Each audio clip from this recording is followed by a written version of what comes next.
Akan nela gora, coba ma banan nunggat. Naga maal tu jiraatani. Maamiru nela gorsisa. Baga jiraatani. Siniif jiranam siin keenya. Baga jiraatani. Baga jiraatani. Sinutuma masqalii dhungachuu yoo baatee gaariidha. Mata age la fana. Me keesi safee fada. Ada mora ke dubde natti bitam. Me keesi mo safee fada. Me meeshaa keessan achi kaadda. Na qalu falla maka silatti. Waaqa jettama. Maala baasif kata maal taatani. Kaadda. Ani bade abbasif kata ani bade. Maamiru na galbisu la maka eda. Kaadda. Gara gadi kaadda bichi mutaati. Oma mit kee waaqa dila fakaka kee waaqa masara baatay. Maali mana waaqayyoo gaafa dhufani. Nambe ka bedrattu anu ambatta maarin ture. Gaariidha beekuu keessan. Sinaa beeksisu waaqayyoo ilaame. Jage dalali. Maasa. Maal taatanii makarana laatani maamiru. maal nagumanii? Malti ilaanni agabu jirra edda bade. Najjeesanii jidduutti najjeesanii wallolu lafarratti wallolu ani bataskaana tasaalamu hoollufu lafarratti wallolu inni kun qabe walitti gabu qottoodhaan sossobee makaraa beekaan kunuun amma tokko inni gabnaa jedhee asiin ga'e. Dura reebee na quufe ka kanaaf sim jedhe. Mee adamaa rabbii mee dhaggeeffadha waan isaa jira dhaggeeffadhaami. Taariikii. Gaarii ko. Isinis achi kaaddaa. Yaa. Mee mataarraas fudhaatii. Kan keessi duwwaatu irraan bu'u malee kan keessa lafa bu'a jira kaaddaa. Kaaddaa isinis. Akkuma kana gaafa mana waaqaa dhufani maallayyoo fi lafa kaa'atanii tasaallamuu. Daarama jalaa ta'a. Waan ta'u yoo addeenaa yoo itti dibate yoo eebba qaba. Eebba qaba. Gaafa seexanni nama yaabbate.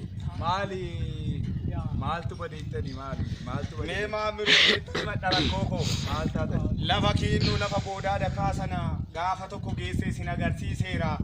Lafa kana waan ta'in irratti hojjedha jedheen mallaqa koo baaseen birrii 200 idimee likkii bitadhe lafa kana. Amma gaafa kaanii namichi kun achi bahee dhaqeetu daarii hin beeku inni jedhee lafa maasaa wal quttee irratti kutatee dhaqe.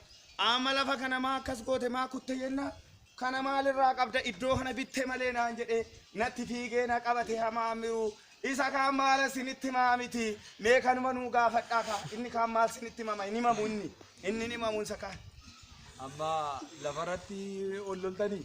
Lafa birrii kootiin kanan bite hin beektu maalisin hin beektu. Amma lafumaan isirratti ol loltanii? Lafuma lafti immoo lafee dugdaati maamiru akkamitti dhiisna sin maal jettu sin? Kanaaf dugdaraan deemtaare. Maalin xinnaate inni? Ilaamee homaa rakkoon hin jiru. Mee isin dubbadhaa mee abbaa bicaaqaa maa inni dubbiin isaanii? Amma maa seetani abbaa sibkataa fi abbaa bulchaa daarii wal biraa qabu daaricha sin beekne. Amma oo nama tokkoof dubbanne waan biraa fakkaata. Amma abbaa sibkataa koomee dubbiin kun maali jennaan na baccifatee makaraa meeqa amma lafa kana waa dabarteetta deebisi yoon jedhe amma haarirra jira mee teenyeetuma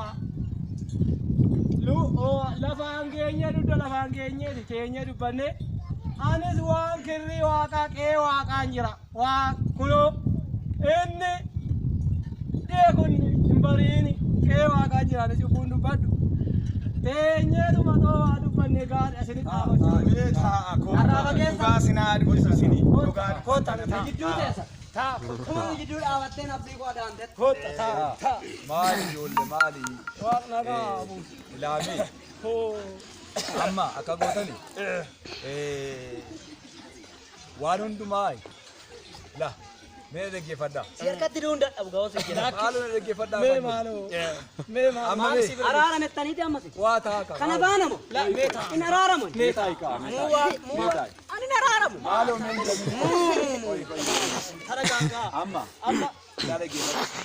nama Sagalee dhaabdantu waaqayyoo la mee ataraa rabbi mee dubbii waaqa dhagaagaa dubbii waaqa na keessanii. Ish. Amma kan kooyyuu miti kan waaqaa dhaga'ame. mee dubbii Sagalee waaqa akka jedhu ani beedhiifeera. maaloo dhaggeeffadhaa ka ergaa Yohaannis boqonnaa 3 lakkoofsa 14 gubbaa irratti namni nama jibbuu du'a keessa jiraataa jedhe. Obboleessaa kan hin jaallanne immoo jedhe nama nama jeetti lakkaa'ama akka gumaatitti lakkaa'amaa jedha. Amma sini lafa yoo ta'e jaarsoliin sini fasirreessa. Dhaabaan siqsee malee nama hin jibbinani. Taa. Lafa yoo ta'e dhaggeeffadhaa. Amma lafa kana namni fudhatee gubbaa sana gujira. Ijoollee kooti bangata. Fuula Waaqayyo haa ta'u.